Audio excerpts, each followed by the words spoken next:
Bismillahirrahmanirrahim. Alhamdulillahirabbil alamin.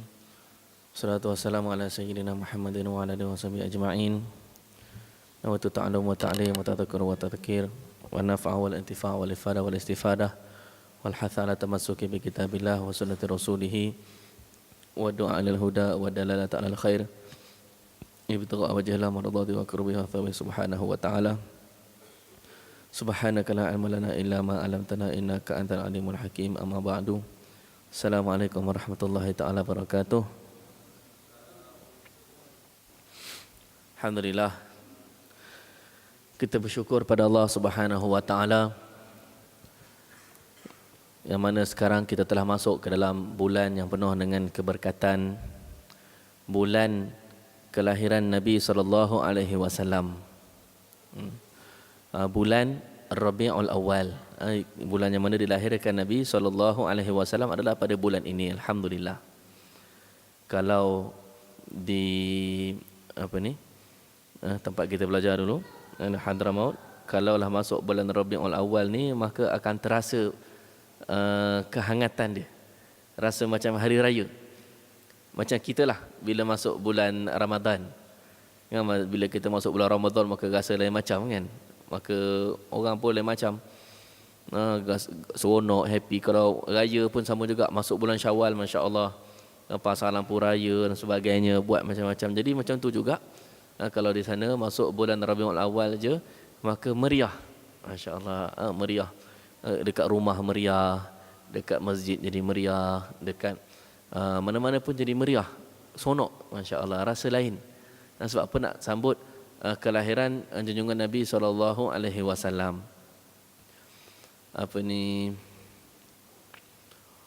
Allahumma salli ala sayyidina Muhammad. Jadi kenapa kita bukan macam Muhammad Rasul malah ni tapi saya sentuh sikit. Kenapa Allah Subhanahu wa taala jadikan kelahiran Nabi sallallahu alaihi wasallam itu pada bulan Rabiul Awal, bukan pada bulan Ramadan. Kita ni masya-Allah, bila kita lahir bulan Ramadan rasa seronok, kan? Kalau lahir bulan Ramadan, letak nama anaknya Ramadan. Bila lahir bulan Syawal, letak nama anaknya Syawal. Lahir bulan Zulhijjah, tak ada nama Zulhijjah. Tapi maknanya kenapa Allah Ta'ala tak lahirkan Nabi SAW dalam bulan Ramadan, kan bulan mulia? Kenapa tak lahirkan dalam bulan Syawal, kan bulan mulia, bulan special? Kenapa lahir dalam bulan Rabiul Awal? Bulan Rabiul Awal ni, kalau ikut bangsa Arabnya, bulan yang biasa je, tak ada apa-apa istimewa pun. Sebab kata ulama, Allah nak tunjukkan bahawasanya bulan itu akan mendapat kemuliaan dengan kelahiran Nabi.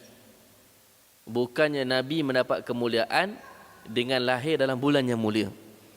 Kalaulah Nabi SAW dilahirkan dalam bulan Ramadan contohnya, dalam bulan Syawal contohnya, orang kata oh mulia, untunglah Nabi. Kan untunglah Nabi kerana baginda lahir dalam bulan Ramadan. Untunglah bulan Ramadan kan bulan mulia, untunglah Nabi. Tak nak macam tu. Nak bulan mendapat kemuliaan disebabkan Nabi. Bulan Rabiul Awal yang asalnya bulan biasa je, tak ada apa-apa keistimewaan pun, setelah kelahiran Nabi sallallahu alaihi wasallam pada bulan Rabiul Awal, maka terus bulan Rabiul Awal tu dimuliakan. Sejak zaman dulu, bukan zaman sekarang. Bukannya 2-3 tahun ni je orang sambut Maulid. Orang kata oh sejak kebelakangan ni sambut Maulid lah. Orang kata kat Malaysia dah banyak. Bukan sejak ada bertahun, dah 1400 tahun dah, daripada dulu lagi orang sambut. Dan cuma tempat kita je kadang-kadang baru akhir-akhir ni dapat pendedahan. Tapi dah lama, dah beratus tahun. Dah beratus tahun kan. Daripada dulu lagi, daripada 1400 tahun lagi, dah orang setiap bulan Rabiul Awal orang akan ingat kelahiran Nabi sallallahu alaihi wasallam. Masya-Allah. Orang akan gembira, orang akan seronok. Bulan yang asalnya biasa saja, tapi disebabkan lahirnya Nabi, bulan itu mendapat kemuliaan disebabkan Nabi. Masya-Allah.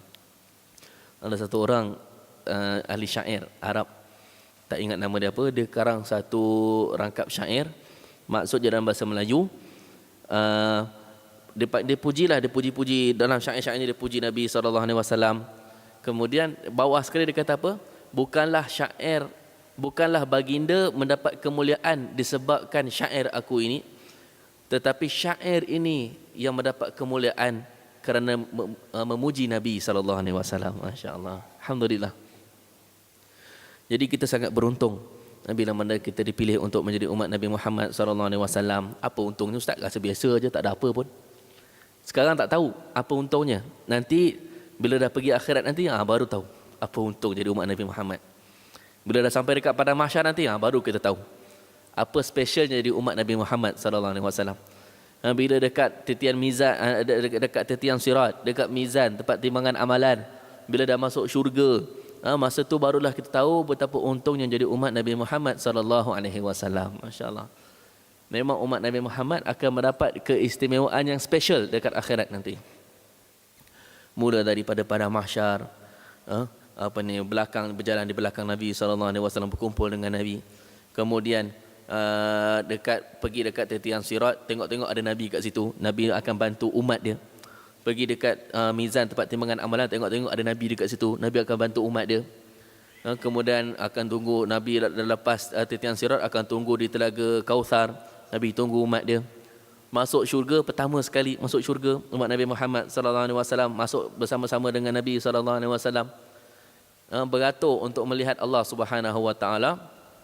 Semua manusia beratur dalam 120 saf.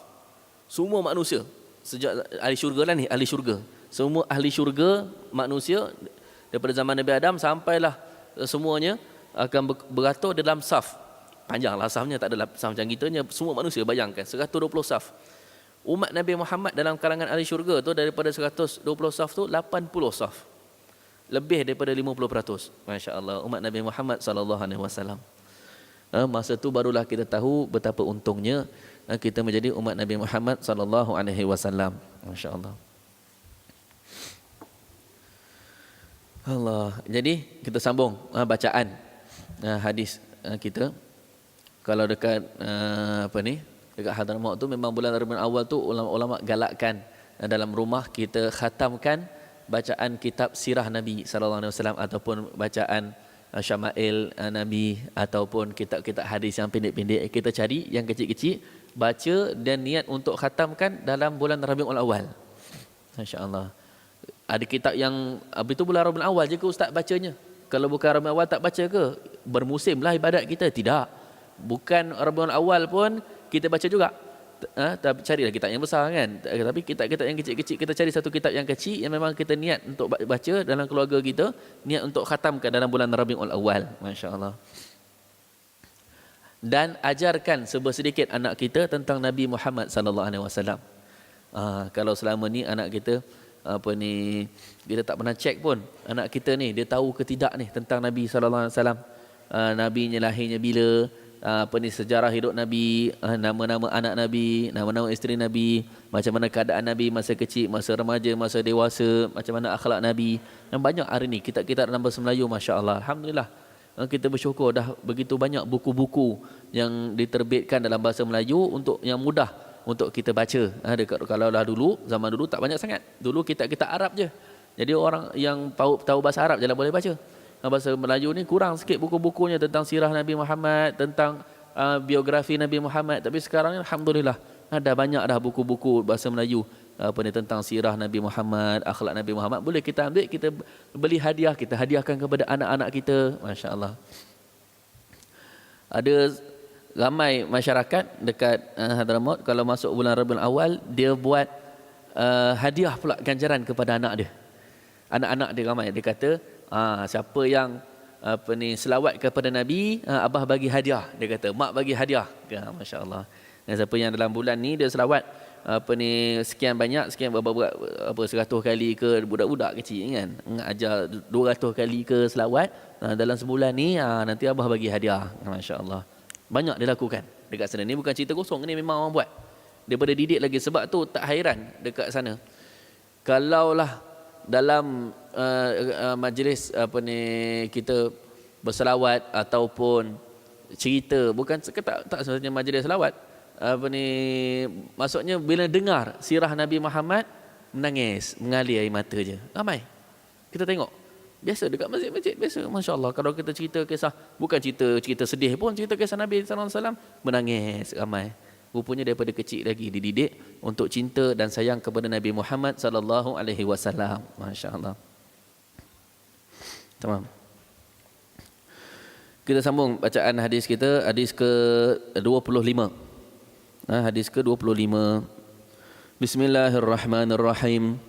An Abi Dzar radhiyallahu anhu anna nasan min ashabin Nabi sallallahu alaihi wasallam qalu lin Nabi sallallahu alaihi wasallam ya Rasulullah ذهب أهل الدثور بالأجور يصلون كما نصلي ويصومون كما نصوم ويتصدقون بفضول أموالهم قال أوليس قد جعل الله لكم ما تصدقون إن بكل تسبيحة صدقة وكل تكبيرة صدقة وكل تحميدة صدقة وكل تهليلة صدقة وأمر بالمعروف صدقة ونهي عن المنكر صدقة وفي بضع أحدكم صدقة قالوا يا رسول الله أيأتي أحدنا شهوته ويكون له فيها أجر قال أرأيتم لو وضعها في حرام أكان عليه فيها وزر فكذلك إذا وضعها في الحلال كان له أجر رواه مسلم.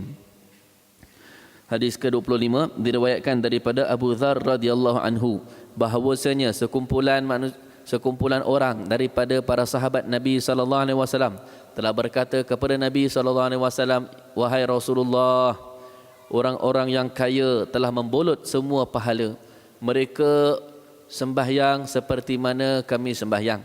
Mereka berpuasa seperti mana kami berpuasa. Dan lebih daripada itu mereka bersedekah dengan harta mereka. Maka bersabda Nabi sallallahu alaihi wasallam, bukankah Allah juga telah menjadikan kepada kamu sesuatu untuk disedekahkan? Sesungguhnya setiap tasbih adalah sedekah, setiap takbir adalah sedekah, setiap tahmid adalah sedekah, setiap tahlil adalah sedekah, amar bil ma'ruf adalah sedekah, nahi anil munkar adalah sedekah, dan bila mana seorang meniduri istrinya juga dikira sedekah. Maka para sahabat radhiyallahu anhum berkata, ya Rasulullah, adakah bila mana kami meniduri isteri-isteri pun akan mendapat pahala? Maka kata Nabi sallallahu alaihi wasallam, apakah pendapat kalian kalaulah seseorang itu meletakkannya di tempat yang haram, adakah ia mendapat dosa? Maka demikianlah juga bila mana ia meletakkannya di tempat yang halal, maka ia akan mendapat pahala. Riwayat Imam Muslim. Masya-Allah.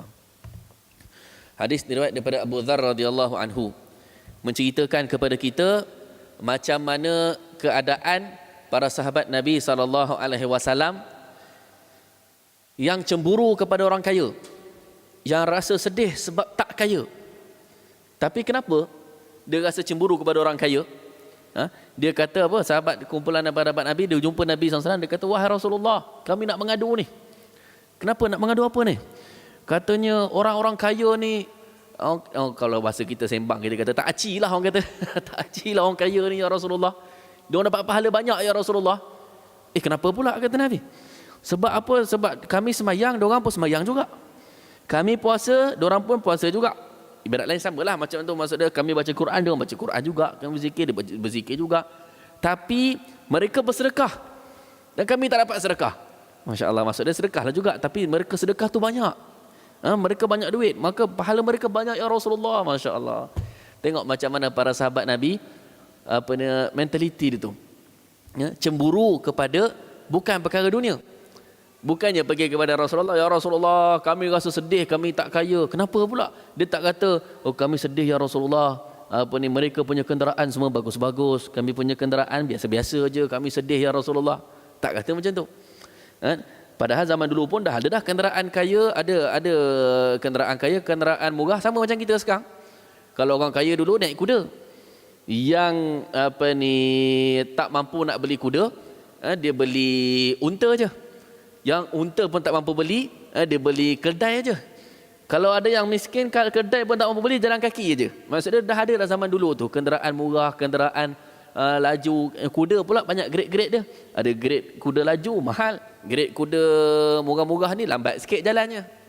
Banyak grade dia. Zaman dulu pun ada. Tapi dia tak kata, ya Rasulullah, kami cemburu ya Rasulullah, kami punya kenderaan sederhana, mereka punya kenderaan laju-laju. Tak. Mereka tak kata apa, ya Rasulullah kami cemburu dengan orang kaya ni. Kenapa? Mereka ni rumahnya besar-besar, kami ni rumahnya kecil-kecil aja. Zaman dulu pun dah ada dah. Zaman dulu orang ada yang rumah besar, rumah mewah, ada yang rumah miskin, ada yang rumah pun tak ada, duduk dekat masjid aja, ashabus sufah. Ya, masya-Allah. Tapi dia tak mengadu benda tu. Yang dia mengadu apa, ya Rasulullah kami cemburu orang kaya ni sebab apa? Sebab mereka dapat pahala lebih daripada kami, mereka dapat infak harta mereka. Allahu akbar. Masya Allah, dahsyatnya para sahabat. Sebab apa kenapa mereka tak cemburu benda-benda dunia ni? Sebab mereka tahu benda dunia ni semuanya akan pergi. Mereka tahu apa perkara yang patut dicemburui, apa benda yang tak patut dicemburui. Benda yang tak patut dicemburui, benda yang dia akan pergi. Kalau rumah besar macam mana pun sekejap je. Dah mati nanti masuk kubur juga, sama je kuburnya, tanah juga dalam tu, bukannya tembelian, tanah juga sama je. Maka dia kata tak perlu dicemburui rumah-rumah besar ni. Fahaman para sahabat tu, masya-Allah. Hari ni kita selalu kita kata kena hidupkan sunnah Nabi SAW, hidupkan sunnah. Sunnah ni dia bukan sekadar pakaian kita aja, bukan sekadar luaran kita saja. Betul lah juga memang kita kena buat, bukan kata tak perlu buat, betul. Tapi fikiran kita juga, mentaliti kita pun kena ikut mentaliti sunnah Nabi SAW. Macam mana Nabi didik para sahabat. Masya Allah. Dapat tahu apa benda yang perlu dicemburui, apa benda tak perlu dicemburui. Ya? Kan ada hadis Nabi SAW, la hasada illa fi ithnain. Tidak patut hasad dengki itu melainkan dalam dua perkara je. Seorang lelaki yang Allah berikan harta, yang ia nafkahkan harta itu ana al-laili wa ana an-nahar, siang dan malam. Dan seorang lelaki yang Allah berikan ilmu. Dalam satu riwayat, orang lelaki yang Allah berikan Al-Quran, maka dia membacanya siang dan malam. Nabi dah ajar dah para sahabat, dua perkara je yang perlu kita rasa cemburu. Kalau tengok orang hartanya lebih daripada kita, tak perlu kita cemburu, kata Nabi. Kalau tengok orang dia punya kejayaan dia lebih hebat daripada kita, tak perlu cemburu, kata Nabi. Ini cemburu, hasad dengki. Dia bukan masalah persaingan nak majukan itu bab lain. Nanti orang kata pula, oh ustaz habis tu tak majulah Islam ustaz kita. Asyik ditakut yang lama je ustaz, tak majulah. Bukan. Saya tak kata kita tak perlu majukan perniagaan kita. Saya tak kata kita tak perlu majukan Islam, tidak. Bukan, itu benda lain. Nak majukan Islam memang kena majukan. Ini masalah cemburu, hasad dengki. Hasad dengki. Tak perlu, kata Nabi. Yang perlu kita rasa cemburu apa dia? Bila mana dua perkara je. Bila mana tengok ada orang dia ada harta lebih, dan harta dia tu dia beribadah kepada Allah, masya-Allah. Buat macam-macam sumbangan, buat amalan kebaikan, sumbang sana sumbang sini. Ada orang dia ada harta lebih, dia boleh buka rumah anak yatim contohnya. Ada orang dia ada harta lebih, dia boleh buka madrasah contohnya. Ada orang harta lebih, dia sponsor macam-macam lah. Dia tolong orang tu pergi haji, ada orang macam-macam, subhanallah. Jadi itu kata Nabi perlu dicemburui. Dan yang keduanya, orang yang mana dia ada ilmu. Itu pun kita perlu cemburi. Maksud dia kita kena belajar ilmu jugalah. Bukan sekadar cemburu je, kita kena belajar ilmu. Dan orang yang ada Al-Quran, rajin baca Al-Quran, itu pun kata Nabi kita perlu cemburu. Kenapa kita kena cemburu? Sebab nanti dekat akhirat kita akan menyesal tengok pahala dia, ya Allah banyaknya pahala dia. Pahala dia banyak sangat. Infak sana, infak sini. Bayangkan kalau satu orang buka madrasah, ataupun dia tak buka kalau satu orang buka madrasah lah, contohnya satu orang buka madrasah, berapa orang akan lahir daripada madrasah tu? Contohnya pandai baca Quran, pandai solat dan sebagainya. Kemudian setiap orang dia tu akan keluar jadi pendakwah pula, ajak lagi orang lain, yang pula akan ajak lain, semua pahala akan masuk pada dia. Bayangkan. Jadi para sahabat dia faham benda ni. Dia kata, ya Rasulullah kami cemburu, Masya Allah. Tapi kami cemburu, dia mengadu, sedih bukan sebab tak dapat harta, sebab tak dapat infakkan harta tu. Masya Allah. Allahu Akbar. Jadi Nabi SAW nak ajar kepada para sahabat supaya luaskan fikiran. Jangan amalan tu terbatas. Nabi kata, bukankah Allah telah jadikan kepada kamu sesuatu yang kamu pun boleh sedekah juga? Kata Nabi, kamu pun boleh sedekah. Jalan nak menuju nak mencapai redha Allah ni, dia bukannya sikit.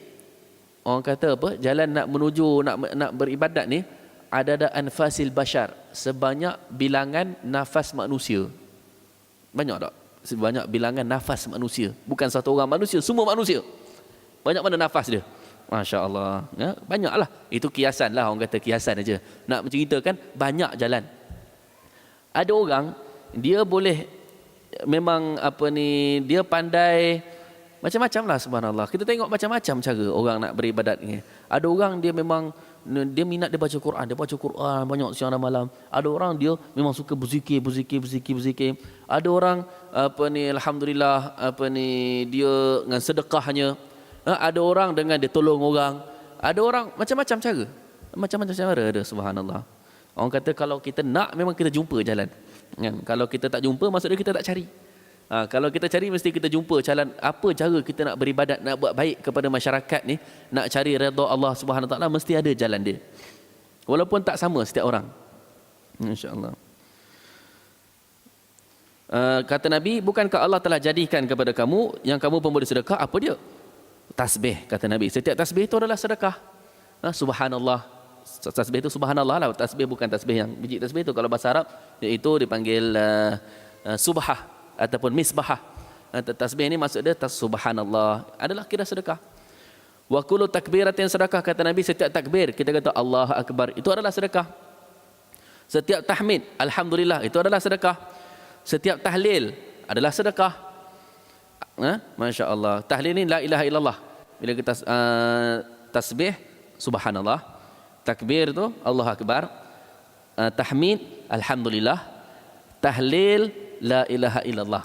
Setiap ucapan ni kata Nabi bila kita baca seolah-olah kita sedekah. Masya Allah. Ada riwayat yang lain, hadis yang lain, kisah yang sama juga. Kisah macam ni juga. Orang-orang fakir miskin dari kalangan para sahabat pergi jumpa Nabi SAW, mengadu macam ni. Kata, ya Rasulullah, orang kaya ni mereka dapat pahala lebih daripada kami. Diorang dapat duit, dapat sedekah, buat macam-macam sana sini, kami tak ada duit. Nabi ajar apa? Nabi kata, jangan kamu tinggalkan selepas solat, baca subhanallah 33 kali, alhamdulillah 33 kali, Allahu akbar 34 kali. Ataupun dalam riwayat yang lain, Allahu akbar 33 kali dan tutupkan dengan la ilaha illallah wahdahu la syarikalah lahul mulku wa lahul hamdu wa yuhyi wa huwa ala kulli syai'in qadir. Nabi ajar zikir yang kita baca lepas solat tu, subhanallah, alhamdulillah, Allahu akbar, kita zikir. Nabi ajar tu maksudnya besarlah amalan tu. Jangan pandang remeh. Jangan pandang remeh, subhanallah. Maknanya kalau kita baca tasbih tu boleh kaya dekat akhirat nanti. Boleh kaya dekat akhirat. Walaupun kita nampak remeh je 33 kali je, bukannya 10,000 kali pun. Tak, jangan pandang remeh. Subhanallah. Sebab apa Nabi ajar amalan tu kepada fakir miskin, kalangan para sahabat, supaya pahala mereka pun sama banyak dengan orang kaya ke akhirat nanti. Maksudnya hebatlah amalan tu. Masya Allah. Dan dalam hadis yang tu dia kata apa, para sahabat fakir miskin ni pun balik, diorang pun amalkan zikir-zikir tasbih ni. Kemudian lepas satu tempoh, diorang datang lagi jumpa Nabi. Dia kata, ya Rasulullah, kami nak mengadu lagi. Nabi kata, apa mengadu pula lagi? Macam tu lah lebih kurang. Mengadu apa lagi ni? Dia kata, ya Rasulullah, orang kaya pun dah tahu amalan kami ni, dah bocor rahsia. Dia kata, diorang pun dah buat juga ya Rasulullah macam ni. Macam mana kami nak buat sekarang? Maka kata Nabi, tak apalah, itu kelebihan Allah beri kepada sesiapa saja Allah nak. Masya Allah. Akhirnya orang kaya pun tahu juga. Nabi ajak amalan ni kepada orang fakir miskin. Diorang beramal lah, diorang tak nak cerita lah apa orang kaya. Kata apa, nanti tak cik lah kan, nanti diorang beramal, pahala diorang banyak juga. Pahala diorang dah lah banyak dah dengan sedekah, wakaf, infak macam-macam. Kan, kita ni tak ada duit, biar kita beramal je. Sekali tahu juga orang kaya ni, Masya Allah. Nak cerita macam mana orang kaya zaman para sahabat, kalangan masa zaman Nabi SAW, berlumba-lumba nak beramal. Walaupun dia kaya, tapi dia berlumba mencari-cari amalan. Perlombaan dia tu bukan untuk mengumpulkan duit. Perlombaan dia tu adalah untuk beramal. Dia orang tahu, dia orang pun beramal juga. Dia orang kata, dia orang kata rupanya orang miskin ni, dia orang jumpa mengadu kepada Nabi. Nabi bagi amalan rupanya kat dia orang ni. Dia orang tak cerita pada kita, tak apa. Sekarang kita dah tahu, kita beramal juga. Jom, semua orang beramal kan. Macam mana takkan nak larang kot lepas sembahyang kan. Orang kaya pun berzikir juga. Ya, subhanallah. Orang miskin subhanallah. Tengok orang kaya pun baca juga. Subhanallah. Takkan nak marah aku, kamu tak boleh baca. Takkan nak marah kan. Jumpa balik Nabi, kata, ya Rasulullah, macam mana ni orang kaya pun buat juga. Maka Nabi senyum. Jadi kata, tak apalah, itu Allah punya kuasa, Allah punya kehendak. Allah nak bagi pada sesiapa saja Allah nak. Masya Allah. Hebat zaman para sahabat ni, perlombaannya itu adalah berlomba untuk beramal. Masya Allah. Kalaulah kita punya mentaliti masyarakat zaman sekarang macam tu, berlumba kita untuk beramal, berlumba kita tu bukanlah untuk mengaut dunia ni, maka rasanya berapa banyak masalah jenayah dapat diselesaikan. Tak ada kes asat dengki mendengki. Hari ni sebabkan kes asat dengki mendengki, berapa ramai adik-beradik putus hubungan. Adik-beradik ni keluar daripada rahim, satu rahim yang sama, putus hubungan. Dia bukan lagi adik aku, dia bukan lagi abang aku, dia bukan kakak aku lagi, sekarang putus. Buat apa? Pasal harta. Subhanallah. Berapa ramai hari ni pasal harta, sahabat putus hubungan. Dulu kawan baik, dulu kawan rapat, sebab duit je, sebab harta je, putus hubungan terus. Subhanallah.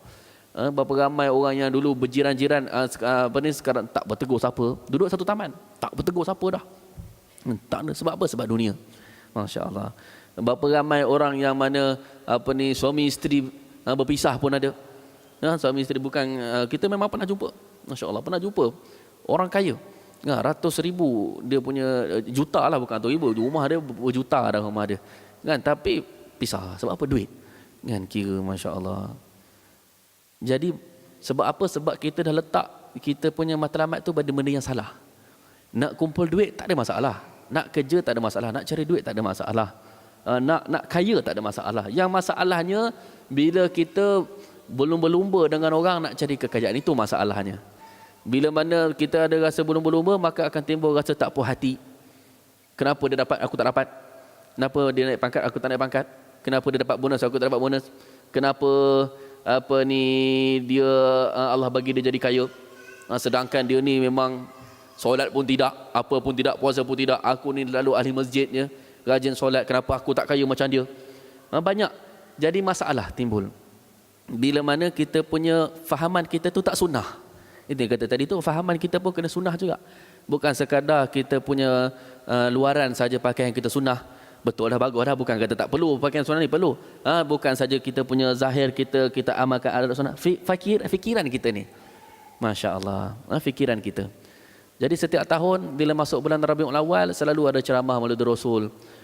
Ceramah Maulid Rasul di sana di sini. Jadi tapi kalau kita semak balik, adakah apa kesan Rabiul Awal kepada kita?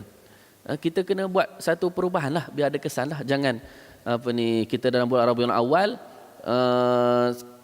datang dan pergi kita sama je, tak ada perubahan. Masya Allah. Jadi bila masuk bulan Rabiul Awal ni, biar kita ada satu semangat. Yang satu semangat nak ada peningkatan dalam diri saya. Ada peningkatan. Cari apa sunnah-sunnah Nabi SAW yang kita boleh amalkan, yang kita belum amalkan, untuk kita amalkan. Cari sunnah-sunnah Nabi SAW. Sunnah Nabi, Masya Allah. Jadi ini dia.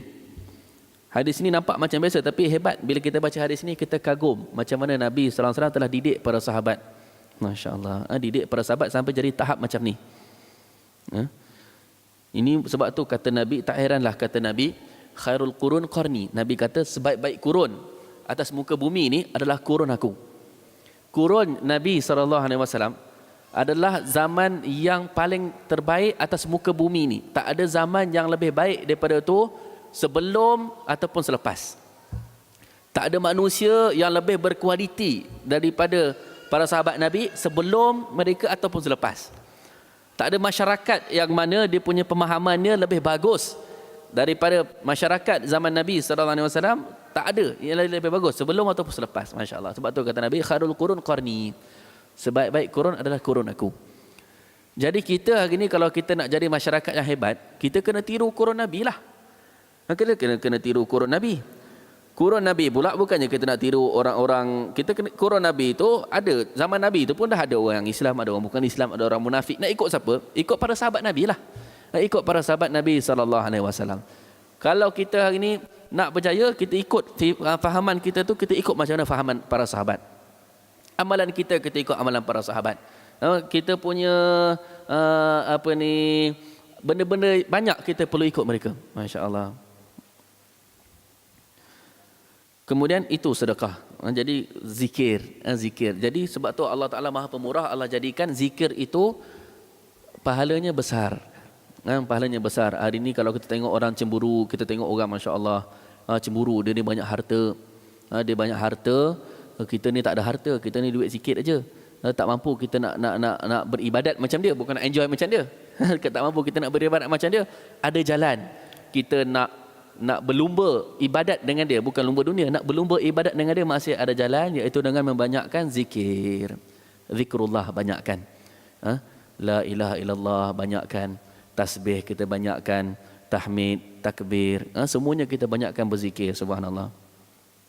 Ada orang yang mana dia punya amalan harian dia berzikir setiap hari 100 kali. Ada orang dia punya amalan dia berzikir setiap hari 500 kali. Ada orang 1000 kali. Ada orang 5,000 kali berzikir setiap hari. Ada orang 10,000 kali. Masih ada zaman sekarang ni. Masya Allah, orang berzikir 10,000 kali sehari masih ada. Dia tu tak ada kerja ke ustaz? Dia duduk rumah je ke? Tak keluar-keluar duduk masjid je ke? Tak, dia keluar ada kerja. Dia ada kerja. Siang dia pergi kerja macam biasa apa semua. Dia ada kereta, dia ada rumah, dia ada anak isteri apa semua. Tapi dia masih boleh berzikir. Masya Allah. Itu yang perlu kita cemburu. Masya Allah. Kemudian kata Nabi, amrun bil ma'ruf sadaqah. Amrun bil ma'ruf, bila mana kita amrun bil ma'ruf itu sedekah, nahyu anil munkar juga adalah sedekah, kata Nabi SAW. Bila mana kita membudayakan amalan tegur menegur, maka itu pun adalah sedekah. Bila kawan kita buat silap, kita tegur dia. Masya Allah. Bila kita tengok adik-adik kita buat silap, kita tegur. Pasangan kita buat silap, kita tegur. Anak kita buat silap, kita tegur. Jiran kita buat silap, kawan office kita buat silap, kawan jemaah masjid kita buat silap, kita tegur dia. Tegur dengan hikmah lah.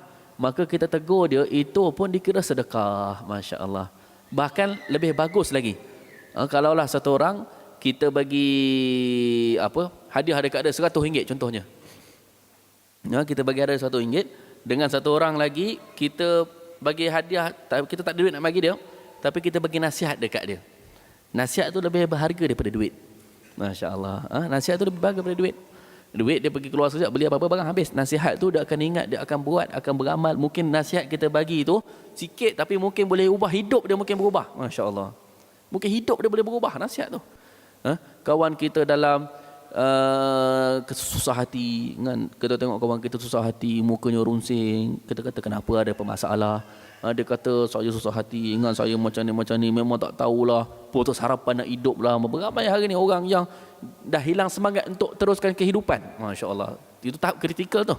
Itu kalau dekat negara barat tu dah bunuh diri lah. Tapi dekat sebab dia duduk dekat Malaysia dan beragama Islam, Masya Allah, masih ada semangat sedikit. Tapi orang kata dia punya tahap tu dah kritikal dah. Dia kata ramai, mungkin kawan kita, mungkin kawan pejabat kita, mungkin kawan taman kita, jemaah masjid kita semua. Tapi jemaah masjid jarang aku ada macam tu. Selalunya yang putus harapan, memang hilang semangat nak teruskan kehidupan. Kita jumpa dia, kita bagi nasihat dekat dia. Nasihat yang kita beri kepada orang, kata Nabi, itu pun sedekah. Masya Allah. Sebab apa? Sebab dia sedekah ni benda yang boleh beri manfaat kepada dia. Senang ceritalah. Sedekah ni sesuatu yang boleh beri manfaat kepada orang tu. Kita bagi duit bagi manfaat dekat dia. Okey, betul. Kita bagi nasihat tu pun sama juga boleh bagi manfaat dekat dia juga. Dikira sedekah. Kita tolong dia. Ada kan hadis datang hadis selepas ni. Yang mana kalau tolong orang, dengan kata Nabi nak tolong orang naik kenderaan, kita tolong orang, itu pun dikira sedekah. Sedekah ni senang kata apa benda yang dia boleh memberi manfaat kepada orang tu. Subhanallah. Kalau zaman sekarang ni, kalau kita ubah sedekah zaman moden, ada sedekah zaman moden. Sedekah zaman moden ni apa? Contohnya kita bawa kereta, orang nak masuk jalan sempit kan, dia pun dah sempit dah, tak ada ruang, semua tak bagi ruang, kita bagi ruang. Bukan dia motong lah, kalau dia motong memang tapi mana tahu kok dia motong ke, dia ada emergency ke, wallahu alam. Tapi maksudnya dalam sambil memandu kita boleh bersedekah bagi orang lalu. Agak-agak tak ada pahala ke? Kita bawa kereta, tiba-tiba orang nak melintas kan, kita break, kita kata lintahlah, kita bagi syarat. Agak-agak tak ada pahala ke? Rasanya lah tak ada pahala ke? Kalau orang nak jalan kan, kita nak masuk, kita tak apalah, kita break lah sekejap, kita pun nak jalan juga ni, tak apalah, kita bagi laluan ni masuk dulu. Rasanya tak ada pahala ke? Subhanallah.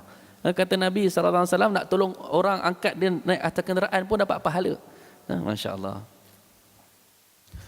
banyak sebenarnya peluang-peluang untuk sedekah macam apa ni, macam saya macam kita pernah cerita dulu. Dulu pernah cerita dah, kalau dekat Masjidil Haram tu kita tengok orang yang tolong agi-agikan air zam-zam tu, kan langsung lah, modal 1 sen pun tak ada modal dia, kan, tapi dapat pahala.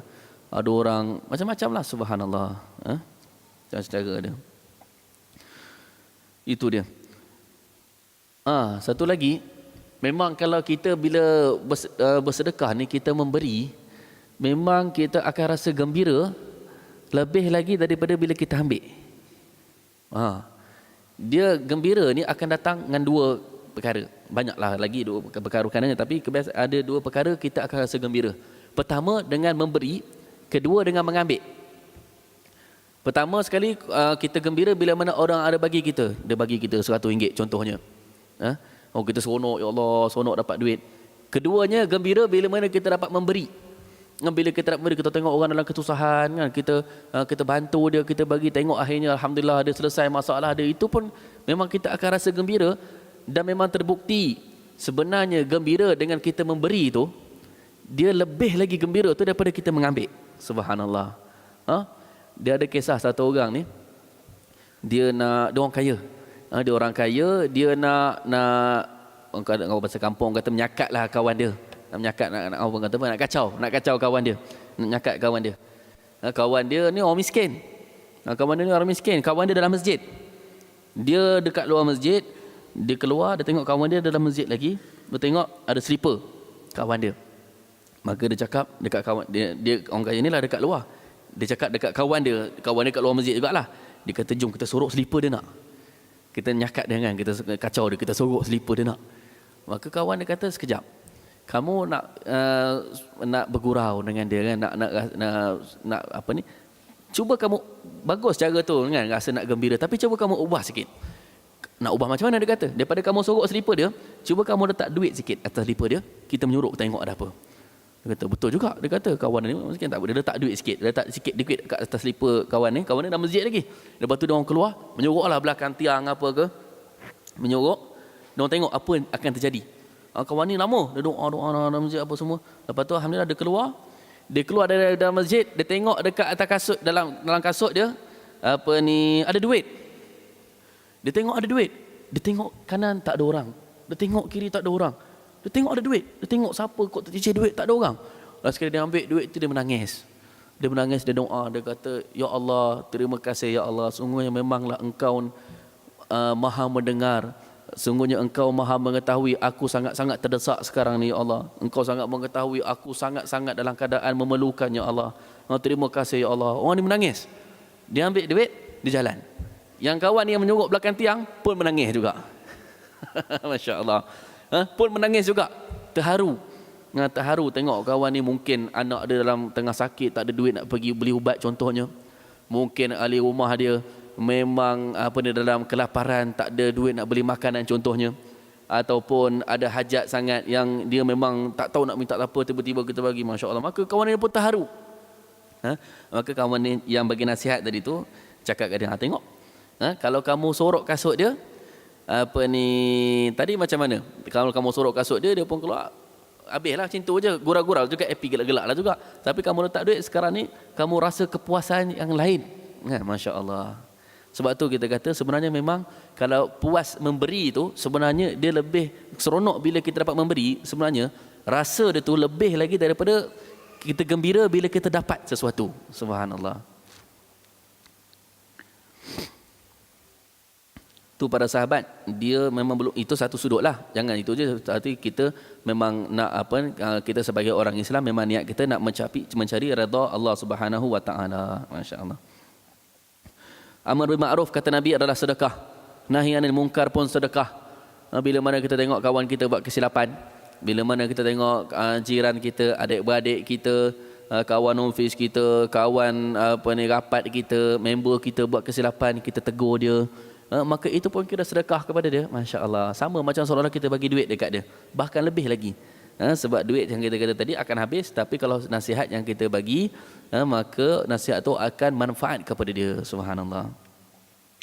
Dan kata Nabi, wa fi budhi ahadikum sadaqah, dan bila mana salah seorang pada kamu mendatangi isterinya, itu pun dikira sedekah. Maka sahabat hairan, para sahabat kata, ya Rasulullah, apakah kalau kami mendatangi isteri pun itu pun dikira sedekah? Kata Nabi, ya.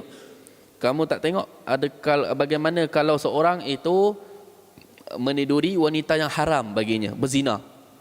Nabi kata, ada dosa tak? Dia kata, ada dosa. Maka macam itulah juga, bila buat benda yang halal, maka ada pahala. Masya Allah. Jadi kalaulah seorang itu, dia macam tu, setiap benda yang kita letak benda yang halal, maka dapat pahala. Kalau kita pakai pakaian tak tutup aurat contohnya, dapat dosa tak? Pakai baju tak tutup aurat, kan? Baju tak cukup kain orang kata, kan? Maka dapat dosa. Kalau pakai baju yang tutup aurat, tak dapat pahala ke? Yang tadi ada baju ada dua, baju tutup aurat satu, baju tak tutup aurat satu. Kita nak pakai, kan? Kalau kita pergi ambil yang tak tutup aurat kita pakai, berdosa. Kalaulah kita pakai baju yang tutup aurat, takkan tak dapat pahala? Tak seimbang lah, tak balance lah. Pakai yang ini ada dosa, pakai ini mesti kena ada pahala. Masya Allah. Macam tu juga benda. Kalaulah kita minuman yang haram kita tak minum, kita minum minuman yang halal, ada pahalanya. Kalaulah kita buat benda yang haram, benda yang haram kita tak buat, kita buat cara yang halal, maka pasti ada pahalanya. Subhanallah. Allah Ta'ala tu maha pemurah. Allah akan bagi pahala kepada kita, ganjaran. Lebih lagi daripada itu, kita nak redha Allah. Sebab tu dalam hadis yang lain kata Nabi, kalaulah setiap orang beriman yang sakit, itu pun dia akan dapat pahala. Dia punya dosa-dosa dia akan berguguran. Bahkan kata Nabi, sekalipun sakit dia sedikit aja. Sikit macam mana kata Nabi? Kata Nabi, bila mana satu orang dia berjalan, tiba-tiba tangan dia terkena duri, contoh dia, kaki dia terkena duri, ke duri pokok, bukannya kena pisau belah tangan dia, jahit 10 jahit, tidak, kena duri je, cucuk. Kata Nabi, itu pun dapat pahala, kata Nabi. Subhanallah. Macam tu sekali, sampai pening kepala pun dapat pahala. Subhanallah. Itu untung jadi orang beriman. Untung bila mana kita jadi orang Islam. Masya Allah. Orang kata apa? Orang Islam ni dia macam nombor iman tu macam nombor 1. Bila ada iman, barulah amalan akan bernilai. Iman tu macam nombor 1, amalan tu macam kosong. Kalau ada nombor kosong, kan? Amal nombor kan, banyak nombor kan, kosong. Ada 10 biji kosong. Kosong aja nombor dia. Berapa nilai dia? Kosong lah. Walaupun kosong tu ada 10. Tapi kalaulah nombor digit ni, dia kosong satu aja. Satu je, sebiji kosong, lepas tu ada nombor 1. Kan? Mana lagi banyak? Yang 1 kosong ke ataupun yang kosong tadi? Masya Allah. Yang akan bernilai 1 kosong. Dia kata, ni kecil 2 je, 1 kosong. Takkan, ni mesti lagi banyak ni, kosong. Tidak. Dia walaupun banyak, tapi dia tak dinilai. Sebab dia tak ada 1. Kalaulah yang kosong tadi tu, kita letak 1. Garis. Letak 1 depan dia. Berapa jadi banyak? Bukan 1,000, 10,000, 100,000. Bawa ada nilai. Itu orang kata, iman tu macam nombor 1 tu. Kalaulah kita beriman, kalau kita ada iman, subhanallah, maka setiap yang kita buat semua dapat pahala. Allahu Akbar. Setiap yang kita buat semua dapat pahala. Sebab apa? Ada iman. Itu untung. Sebab tu kita kata tadi, tapi sekarang kita tak rasa nikmat iman, tak rasa. Nikmat kita jadi orang Islam hari ni tak rasa biasa je, tak ada apa pun kita kata. Lagi orang tuduh orang Islam ni pengganas adalah katanya. Nikmat kita jadi umat Nabi Muhammad sallallahu alaihi wasallam, rasa biasa je, tak ada apa-apa pun. Benda ni semua kita akan rasa dekat akhirat nanti, subhanallah. Belum sampai akhirat lah, belum sampai akhirat. Bila kita berdepan dengan malaikat maut, masa tu pun kita dah rasa bersyukur sangat, subhanallah. Bila kita tersempak dengan malaikat maut, kita bersyukur sangat. Kita hari ni umat Islam, kita orang beriman, Masya Allah. Kita bagi laluan kepada azan dulu. Ala-ala ni kita tengok sekejap hadis yang ke-26 tu, sebab lebih kurang je. Maksud dia pun lebih kurang je. Bismillahirrahmanirrahim. An Abi Hurairah radhiyallahu anhu qala Rasulullah sallallahu alaihi wasallam, kullu sulama minan nas alaihi sadaqah, kullu yawmin tatlu'u fihi syamsu ta'dilu bainal itsnain sadaqah, wa tu'inu ar-rajula fi dabatihi fatahmiluhu 'alaiha aw tarfa'u lahu 'alaiha mata'ahu sadaqah, wa kullu khatwatin tamshiha ila salati sadaqah, wa tumitul adha 'anit tariqi sadaqah. Rawahul Bukhari wa Muslim. Daripada Abu Hurairah radhiyallahu anhu berkata, telah bersabda Rasulullah sallallahu alaihi wasallam, setiap sendi daripada manusia itu ada sedekah. Maksud dia perlu kita tunaikan sedekah kepada setiap sendi-sendi kita ni sebagai tanda kesyukuran sendi-sendi kita ni. Pada setiap hari terbit padanya matahari. Ta'dilu bainal itsnain sedekah. Kata Nabi, kamu mendamaikan dua orang bergaduh dikira sedekah. Tu'inur rajula fi dabatihi, kamu tolong seorang itu untuk kenderaannya. Tahmiluhu 'alaiha, kamu tolong dia naik. Kalau zaman dulu nak naik kenderaan, nak naik kuda kan, bukan zaman dulu, zaman sekarang pun sama juga. Kuda tu tinggi, bukan senang nak naik. Unta pun tinggi nak naik, bukan senang. Keldai senang nak naik. Nak naik kuda, nak naik kedai, nak naik unta susah. Maka kena ada orang tolong. Kalau tak ada benda nak pijak susah. Kalau ada orang tolong dia kan, maka boleh naik. Itu pun sedekah. Masya-Allah. Kalau zaman sekarang ni apa? Tolong buka pintu kereta kot. Kalau tolong buka pintu kereta pun kata Nabi ada sedekah maksudnya lah. Kalau kita andai zaman tukar pada zaman moden sekarang, tolong buka pintu kereta pun dapat pahala kata Nabi. Dikira sedekah. Masya-Allah. Fatahmiluhu 'alaiha aw tarfa'u lahu 'alaiha mata'hu sedekah, ataupun kamu tolong angkat barang-barang dia. Tolong angkat barang-barang orang, itu kira sedekah. Tengok orang angkat barang berat, kita tolong angkat, dikira sedekah kata Nabi. Subhanallah.